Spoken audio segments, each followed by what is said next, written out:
Last November, I decided to drive out to my family's place for Thanksgiving. I lived nearly 20 hours away, which usually meant either 3 calm days on the road or 2 exhausting days if I pushed myself. I'd taken this route before and honestly hated it every time. Most of the journey was painfully dull. My parents lived on a quiet ranch that felt like it was miles away from civilization. So a huge part of the drive was through empty land-flat fields stretching forever and thick forests with no sign of life. After hours of staring at the same scenery, it always became mentally draining. The first half of the trip was fine, because I was still on major highways with other drivers and traffic. But toward the end of my second day, I exited onto a smaller road. Technically, it was still a highway, but it was only 1 lane in each direction, and barely anyone used it. No truckers, no long-distance travelers, just a road that connected forgotten little towns. I reached that part around 7 or 8 in the evening and didn't want to drive much longer. I was hoping I'd find a town with a motel, or at least somewhere I could stop and rest. I kept driving for another 2 hours. The road became completely dark, with nothing but my headlights cutting through thick fog. I hadn't passed a single town, rest stop, or motel. My eyes were getting heavy, and I knew I needed to stop. Eventually, I spotted a small gas station in the distance and decided it was better than nothing. The place looked incredibly old, like it hadn't been updated in decades. It felt like a small family-owned station, stranded in the middle of nowhere. There were no lights from houses, no town in sight, just darkness in every direction. But the station lights were on, and I was able to fill up my tank. After that, I parked on the side of the building and walked inside to ask if I could sleep in the parking lot for a few hours. There was only one guy behind the counter, probably in his early 50s. He looked surprised when I walked in, like he rarely saw customers this late. I explained my situation and asked if it would be okay to stay.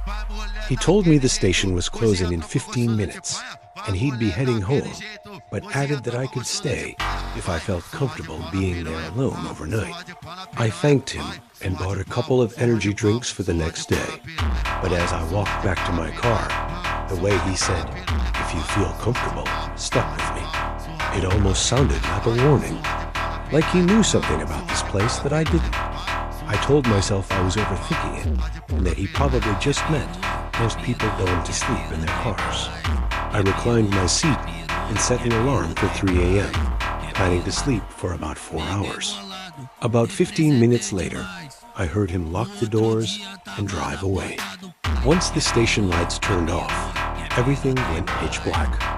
The silence was intense, no cars, no insects, no wind. It felt eerie, being completely alone there. I closed my eyes and tried to fall asleep. I'm not even sure if I actually fell asleep, or just laid there with my eyes closed.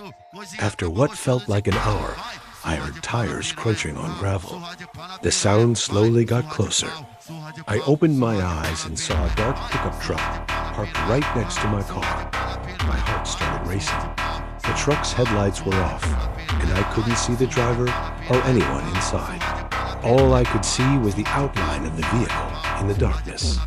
But it was facing my car, and I had a strong feeling whoever was inside could see me. I felt incredibly uncomfortable and didn't want to risk anything. I sat up, started my car, and pulled out immediately.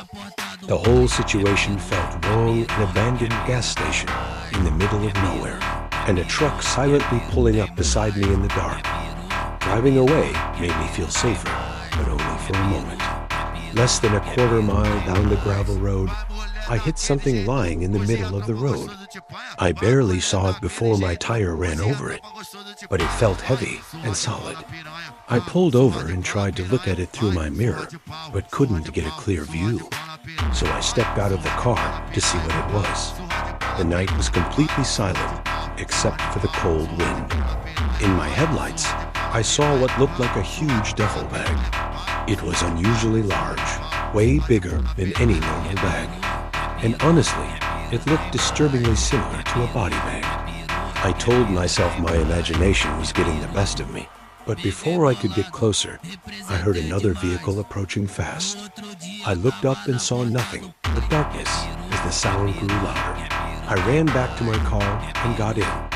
A moment later, the truck appeared in my rearview mirror, speeding toward me. It flew past the object in the road, slammed on its brakes, swerved behind my car, and stopped abruptly. Both the front door and the side door opened, and two men jumped out. I didn't hesitate. I floored the gas pedal and took off down the road. My hands were shaking so badly, I could barely dial 911. Every time the call connected, it dropped because I had no signal. I never saw the truck again, but I didn't slow down for a long time. After about 45 minutes, I finally reached a road that led toward a populated area. I called the police, though I knew it probably wouldn't help. Later, they called back and said they found nothing at all on that stretch of road. The rest of the trip, I couldn't stop thinking about it. I have no idea what was in that bag, or what those men are doing out there. But even now, remembering that night still gives me chills. I never took that route again, and I still wonder what I almost stumbled into out there in the dark.